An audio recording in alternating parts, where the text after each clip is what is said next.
All right, welcome. It is June 22nd, 2017, bright and early, 9 a.m. Eastern. Hope everyone on the call right now is doing well. I will just start out really quickly by saying I did not get a lot of questions this week in the Questions for Tom Facebook group. So, for those of you who have questions or need help with anything, please do me a favor and just start typing some of your questions into the chat box, because what's going to end up happening is I'm going to go through all of these questions in the group, and then if we get through it early and nobody has any questions, I'm going to wrap up early because I'm going to assume that nobody needs help with anything.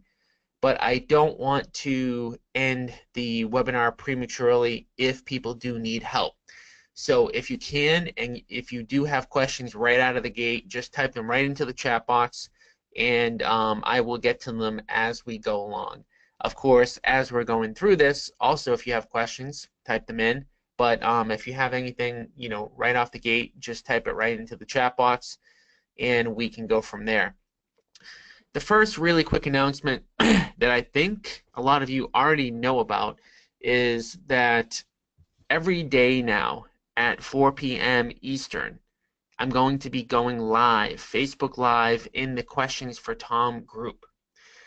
So that's going to effectively end up being kind of like my office hours, because I have been told by several people that they've needed to ask me a quick question and they wanted something live, but that they tried to book me and I was a week or 2 weeks out on my calendar. So every single day, 4 p.m. Eastern, I'm going to be live. I'm always going to start it out with a topic, okay? Because when I jump on at first, if there's no questions, it's kind of like me just sitting there. I have no idea, what anybody needs help with, or if, how many people are going to show up and what questions I'm going to get asked. So what I've done so that I don't, sit there and kind of look foolish is that I'm going to be hitting on a topic every single day.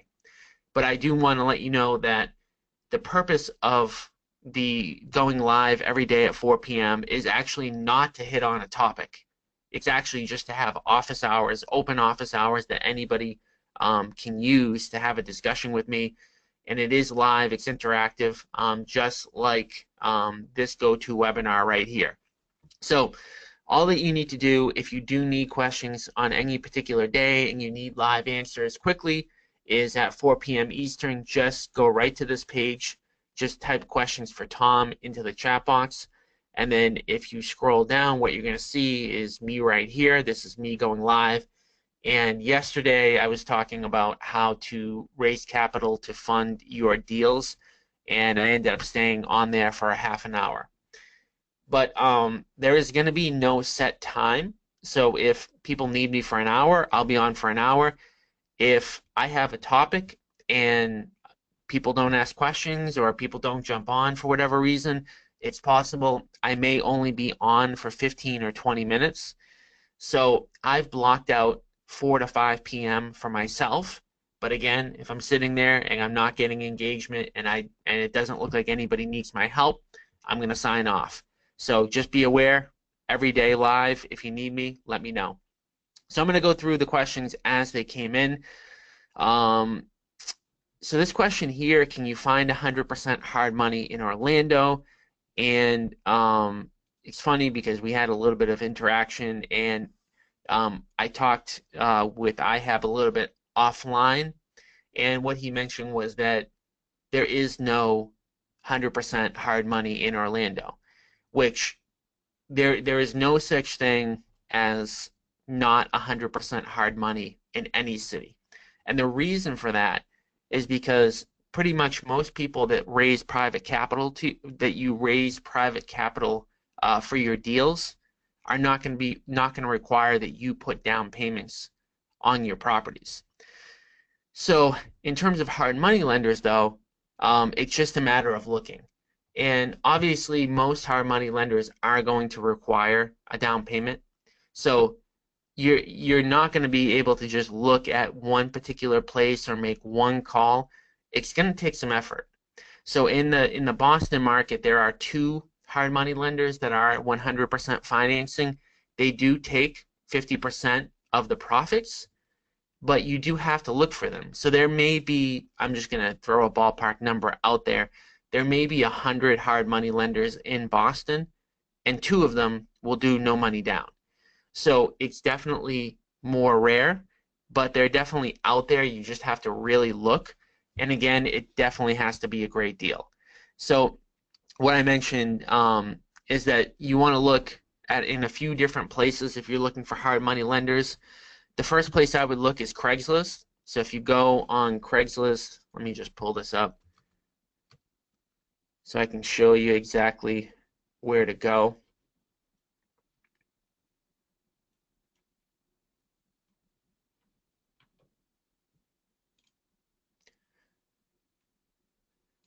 Okay, so again, you're going to go into whatever city in Craigslist you're looking for. You're going to go to the services section and then financial.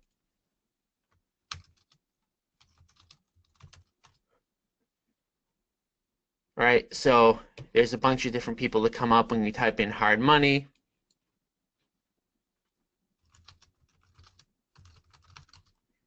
Real estate financing. I would just type in a bunch of different key phrases related to this.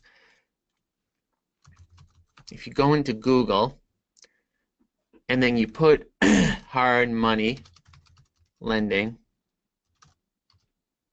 I would also look for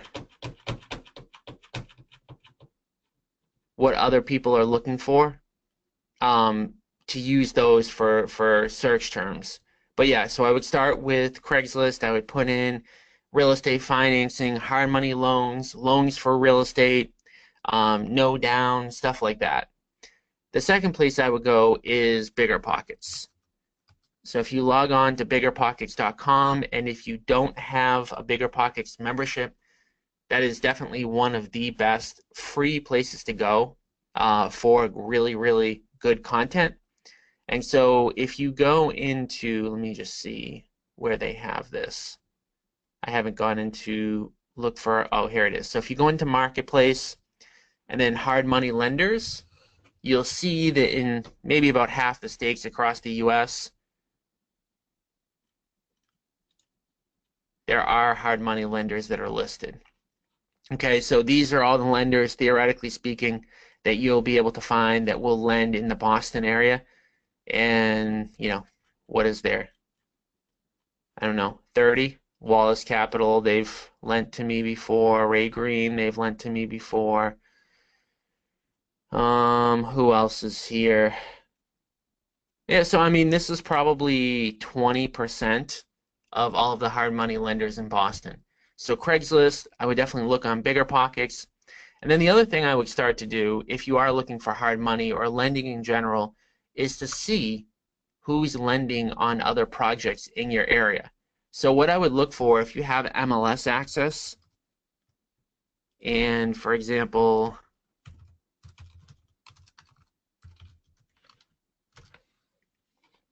if you're a real estate agent, this kind of makes things a lot easier.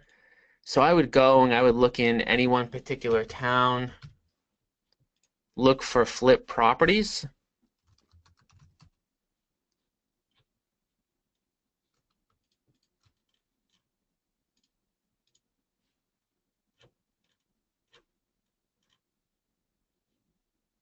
So I'm assuming this one is a flip property. It may not be, but let me just take a quick look at this. So I just went into my MLS, took a look. This property is certainly fully renovated. Let me just, now I'm going to look in public record to just see the history on this property.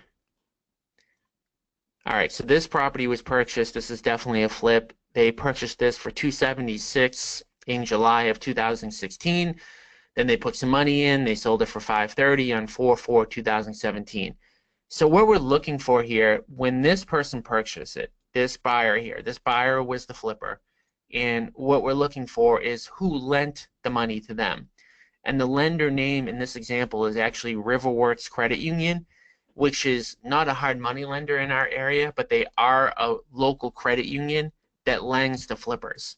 And so what you're going to want to do, and this is going to take a little bit of time and a little bit of work, but if you go through all of the flip properties in your area, you're going to be able to see what banks and what hard money lenders are lending to investors. And if you're looking for somebody that's doing no money down, what you're going to want to do is you're going to want to create a database of all of these lenders and then reach out to them and get their terms and things like that, and then determine whether or not it's a company that you want to work with, and obviously they're going to determine if they want to work with you.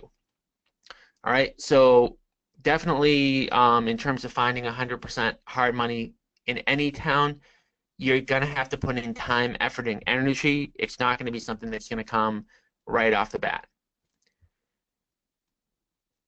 All right, so Frank's question is specific to Follow Up Boss, which is the CRM that we use for everyone that's getting leads in the program.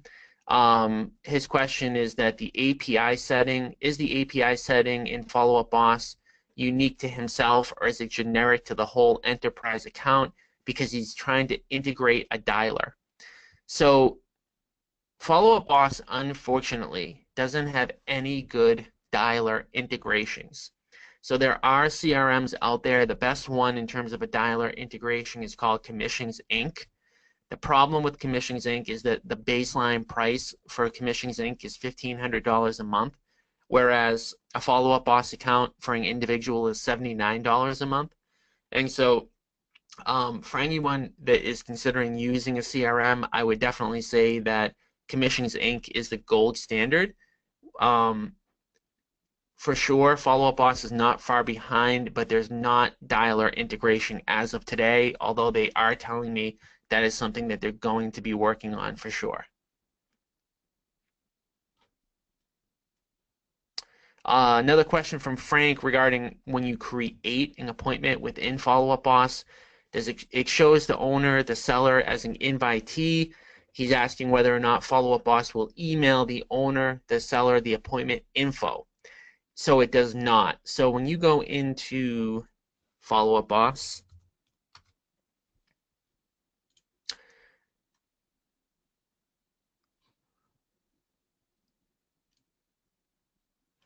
and you mark something as an appointment,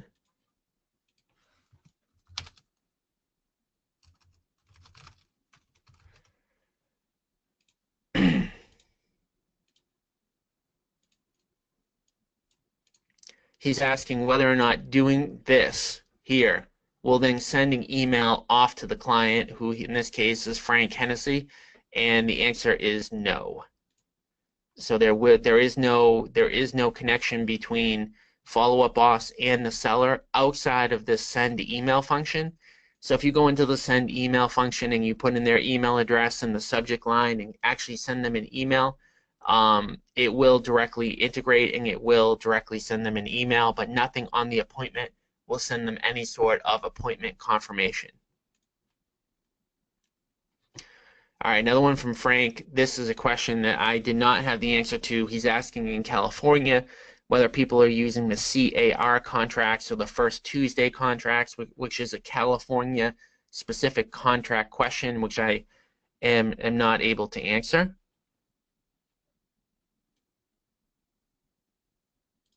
Yeah, now we're going back. So this is a question that we hit on last week. So guys, that was it so far for this week. So like I mentioned, there really wasn't a lot. So I have a couple other things that I want to hit on, but we are almost definitely going to wrap up early unless there are people on the line right now that do have questions. So if you do have anything, definitely please type it in, because I don't want to miss any potential questions that anybody has. But the only other couple things that I want to hit on myself right now is what happened with my trip. So for those of you who saw that I had a cancellation last Tuesday on the specific topic, so you know how we do. So every single week on the Tuesday, we're going to do a specific topic. And next Tuesday, June 27th, the topic is going to be how to calculate an investor offer that will guarantee a massive profit. And so that's going to be the topic for next Tuesday, but it was already scheduled for last Tuesday. I had to move it because I had a trip. I went out to Nebraska to see somebody who has a real estate brokerage that does things a little bit different than me. And so I'm going to talk really quickly about kind of, the takeaways that I learned from going out to visit him, some of the differences between what I do and what he does, and how he's doing some things better, and the things that I'm going to be implementing both within my brokerage and with the out-of-state partnerships that I have. So one of the things that I noticed, and I'm going to put his information up on the screen just so that you know who I'm talking about if you ever want to do some research on him. But his name's Jeff Cohn, and he's out of Omaha, Nebraska. And so what I did was I went out there, I flew out there on Sunday, and I visited him on Monday and Tuesday. And on the Monday I went out there, and he walked me through all of the systems within his real estate brokerage. And so he is mainly a real estate broker that does a little bit of flipping, as opposed to me, who's a real estate investor that does a little bit of brokerage. So what I was hoping to gain from him by going out and visiting him is to see best practices for somebody who has a super successful real estate brokerage. And the number one thing that I found that was a little bit different than what I do is that he had numbers for everything. And so he quite literally knew how many calls it took to get a deal, and that's something I want to pass on to the people who are on the call right now as well. So what he found, and this is tracked over the course of 5 years, is that it takes 125 calls for every deal that he does. So if you put that in perspective, it kind of does make sense on the flipping side, and it relates to the leads that we generate and what needs to be done in order to convert the leads. So that means that if we get a lead in on the investment side of the business and we're calling them every day for the first 10 days, that means that on average, it's going to take you doing that for 12 leads in order to get a deal. So again, 125 calls gets you one deal. And so what he does is he tracks for each one of his agents within his CRM how many calls they're making, and then what the result of that is. And so at every team meeting that he has on a Monday, all of his agents get up and they report their numbers. So they will say, hey, I hit 30 calls this week. Hey, I hit 150 calls this week. And over the last 5 years, what he's found is that there is almost within a couple of calls, from the 125, anytime that somebody hits that 125 number, they get another deal. So if they made 30 calls in 1 week, it's going to take them an entire month to get a deal. And if they did 250 calls that week, they're probably going to get 2 deals. So he had all of his analytics down to a science, and he actually has everybody go through and report what they've done for the week in a group setting, which I believe, for accountability perspective, definitely is a huge benefit. The other thing that he does that we do here a little bit, and for those of you who have worked with Kerry at all, Kerry will actually meet with my local agents on an every other week or once a month basis, and they'll walk through all of their numbers to try to improve on their percentages. So I am getting a question in, so I want to hit on that. From Mike, I have a potential deal, not from me, that would involve splitting the lot. I talked with the city yesterday, and they indicated it doesn't take a long time. What are some other things I can ask regarding the lot split? All right, so this is a land deal. So the number one thing when it comes to a land deal is you need to get a contingency, okay?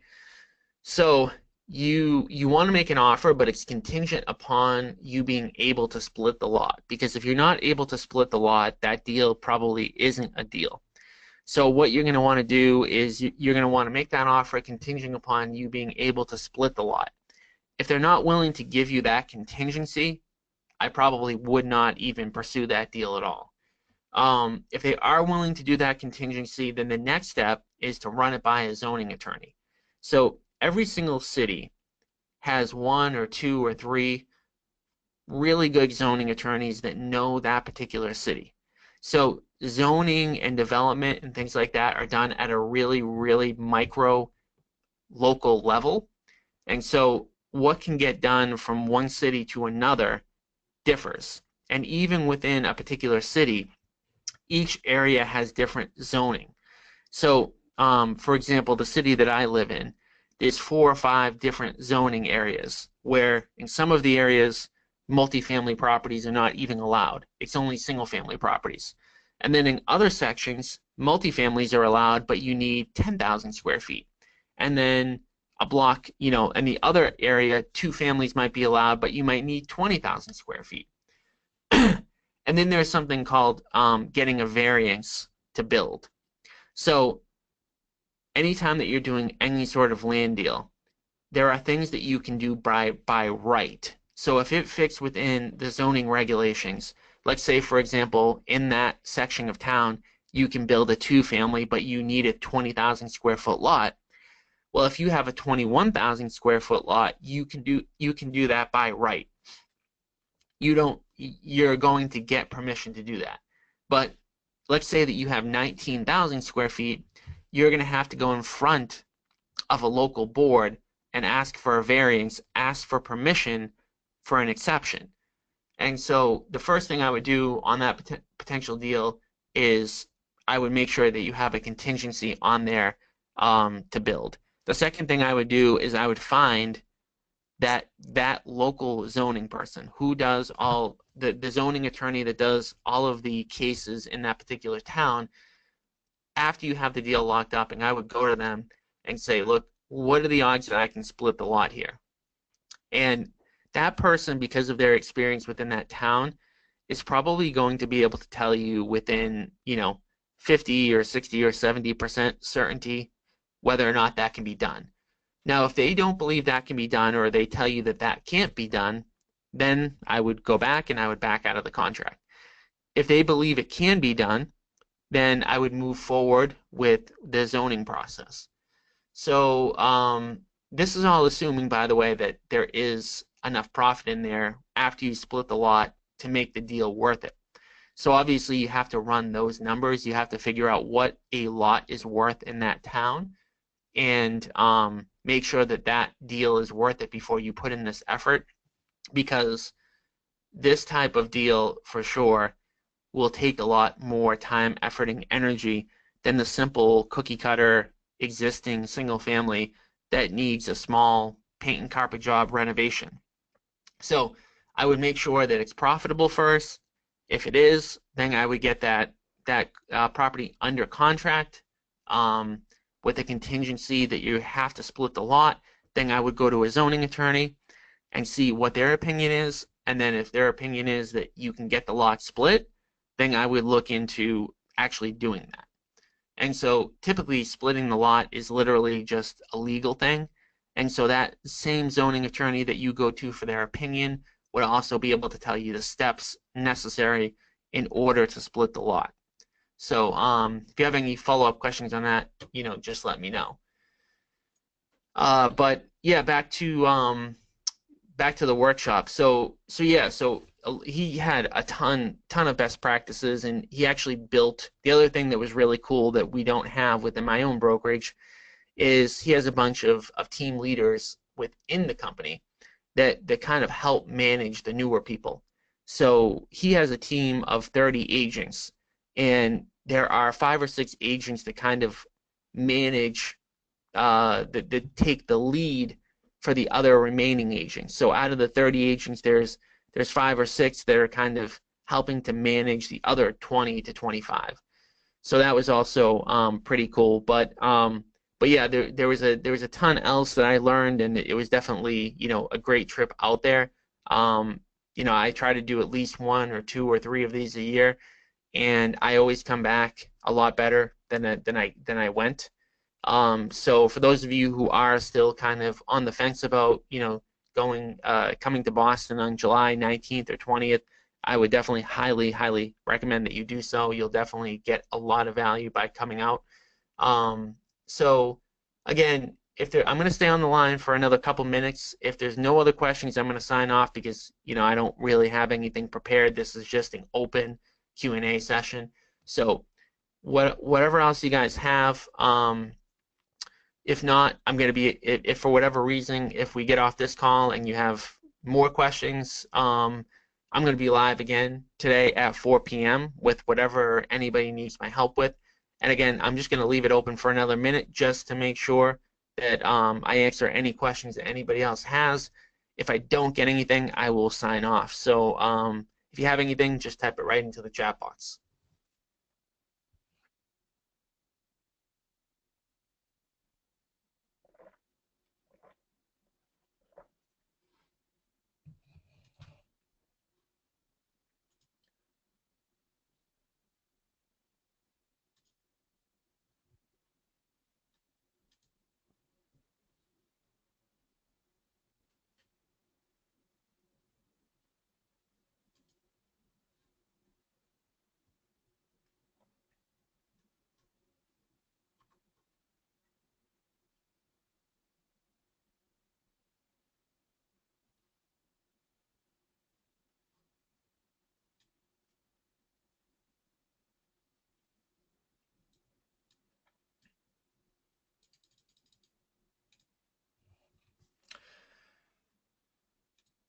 All right, let me see. Post the question on Facebook.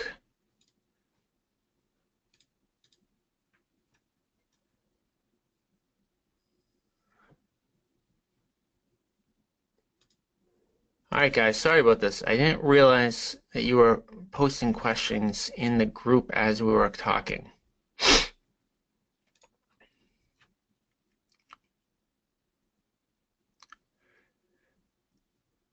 Yeah, Natalie, it's 90-10. So retail versus investor deals, 90% of sellers are going to want to sell retail. And even some of the ones that do sell to investors, some of them appear to be retail at first glance. So the reality is that not too many people are going to openly say, I want to sell my property at a discount. And so that's why it's really important that you go through all of the steps and meet with as many of the people face to face as you possibly can, because you really don't know when someone is going to be willing to take an investor offer. And that's especially why you don't want to super screen them over the phone, because you'll never get somebody over the phone that will tell you, yeah, you know what, I'm willing to take $100,000 less than my property is worth. It will never happen. In fact, especially over the phone, they're going to be more defensive and they're more likely to say, you better not make me a low offer. Having said that, 90% of the people that you meet with are going to definitely be retail, so you just have to be prepared for that and know the statistics. So the statistics are that during the course of the 10 weeks, you're going to get somewhere between 40 and maybe 80 leads, somewhere in that range, and it really depends on your particular area and how competitive the lead market is. So Natalie, for you, I know that we've been able to generate more leads than average, which is a good thing. So it's just a matter of filtering them out. So let's say for you, Natalie, that you get 70 leads. Out of those 70 leads, you might have 25 to 30 phone conversations to get 10 to 20 one-on-one appointments to get one person that's willing to sell at a discount. So it's always going to appear like most of the leagues are retail, because they are. Shashank, is there a tutorial that goes through just the most common tasks we use for Follow-Up Boss? So there is a Follow-Up Boss video. I don't know if you've seen that, or if you've seen that and then you feel like there's something missing there. So if you have not watched the Follow-Up Boss video, definitely watch it. And if you have watched it and you feel like something is missing, let me know, and we can try to get some additional training or some shortcuts for you. Probably the easiest way to get up to speed on Follow-Up Boss is just to book a one-on-one session with Kerry, who's my sales manager. and she can actually do a tutorial with you live and walk you through anything that you need to know. The reality is with Follow Up Boss is that there's not a lot to learn, and it's a matter of using it every day. So if you're using it every single day, you're going to get really comfortable with it. If you're only using it once a week or once every 4 or 5 days, you're going to feel like it's confusing and you're never going to get the hang of it. So again, let me know if you feel like you've already watched a video and something's missing. But if you haven't watched the videos, I would definitely watch the videos. And let me just see if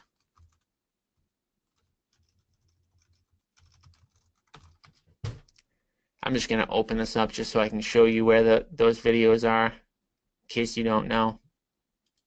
So this is the Dropbox folder that everyone has access to.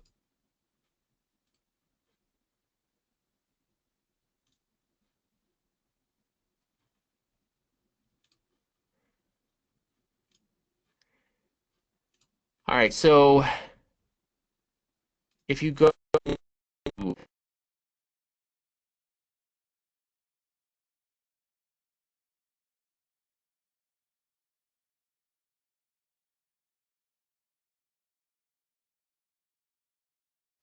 you know, and what the percentage of people in our group that are real estate agents versus investors only, it's about 50-50. It's about 50-50.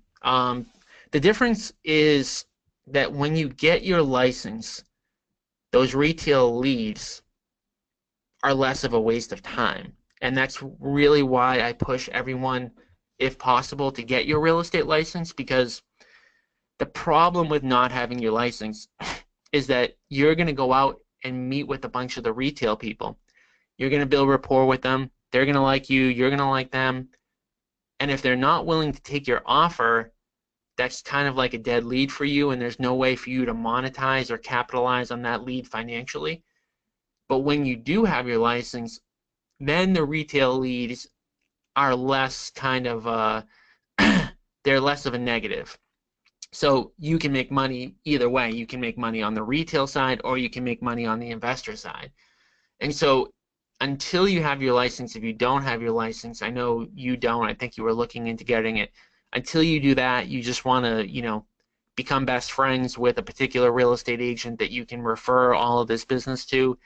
And if you know for whatever reason that it's definitely a retail lead ahead of time, for example, if the property was built in 2015 and it's in perfect condition and they have a high mortgage balance. So if everything points to the fact that it's a retail lead, I would even suggest having them go there with you. And that way you don't have to go back, they don't have to go back twice, and you don't have to really spend a lot of time on the investment side. But when you do have your license, you should get more than a one-to-one return on the money that's spent.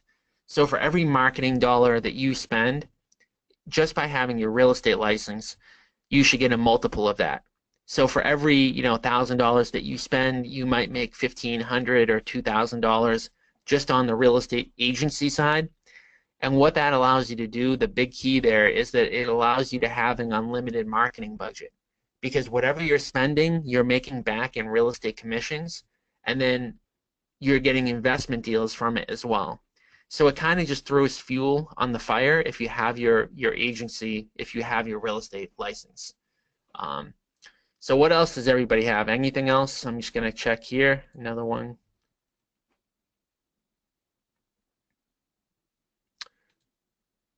All right, so I think I'm going to answer this question, but this could be a question that, obviously could be for everybody out there.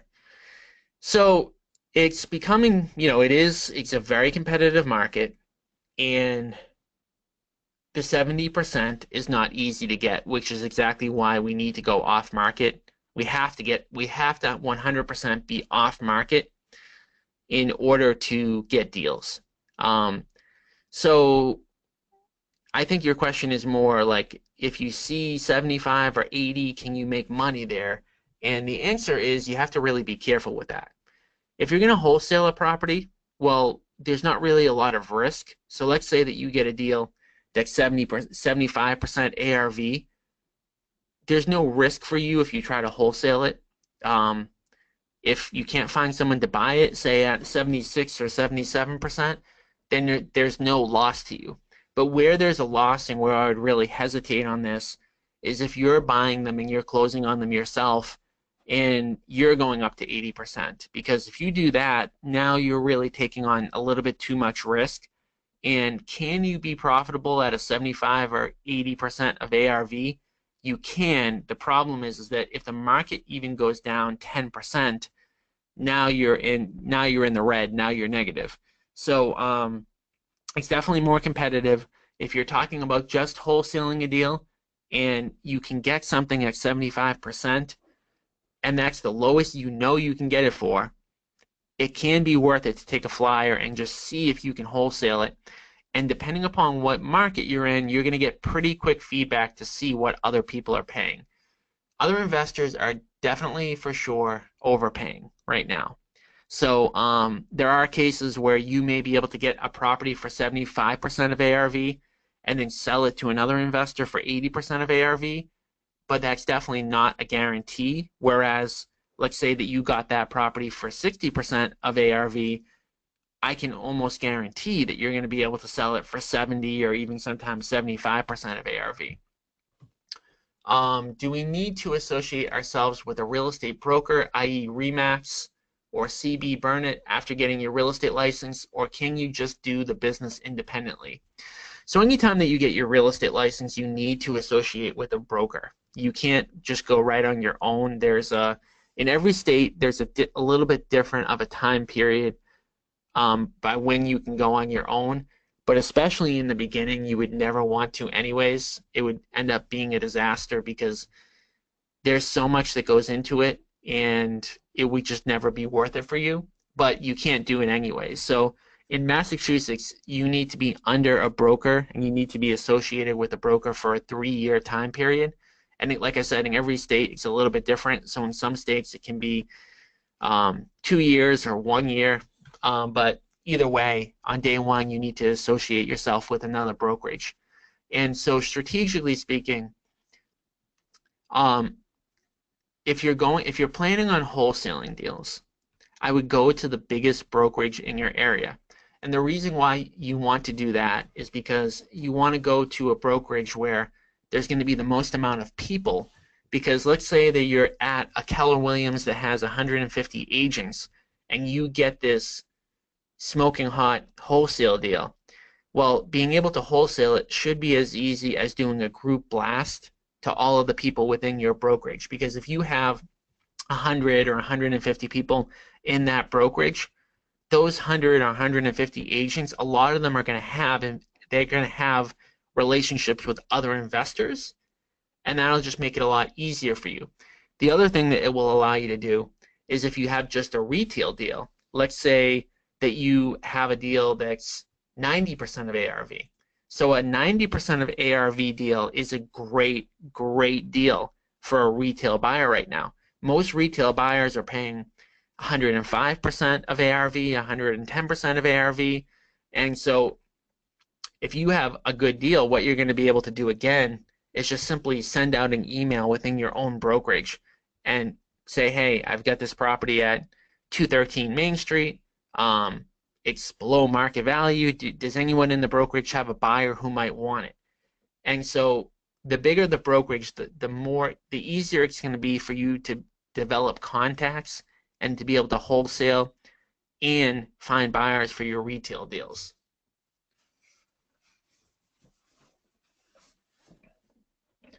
And then obviously as you go along, you're going to build up those contacts yourself, so it's less important that you be at one of these big brokerage houses. But in the beginning, I really think that you should go to a place with at least 50 people. And in every state, there's brokerages that are big like that. And if you can go to a place with 100 or 150 or 200 people, that's even better.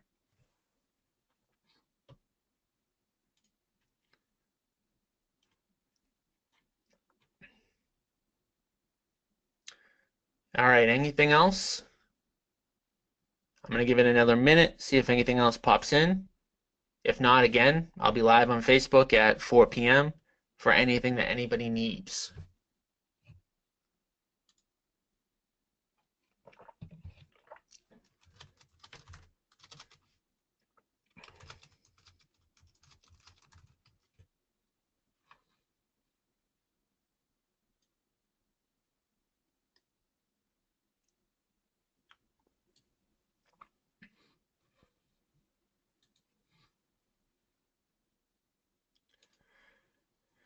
All right, well, I don't see anything else popping in. As you guys know, I'm pretty accessible, so let me know what you need, when you need it, and I'll get you any answers to any questions that you have.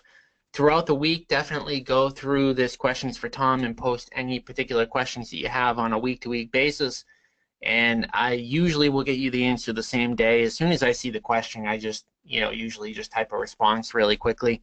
But again, we'll be live again at 4 p.m. today if anybody else needs anything. Thank you for everyone who jumped on, and whatever else you guys need to be successful, let me know, and I will do my best to get you that resource. So thank you guys. I'll talk to you all later.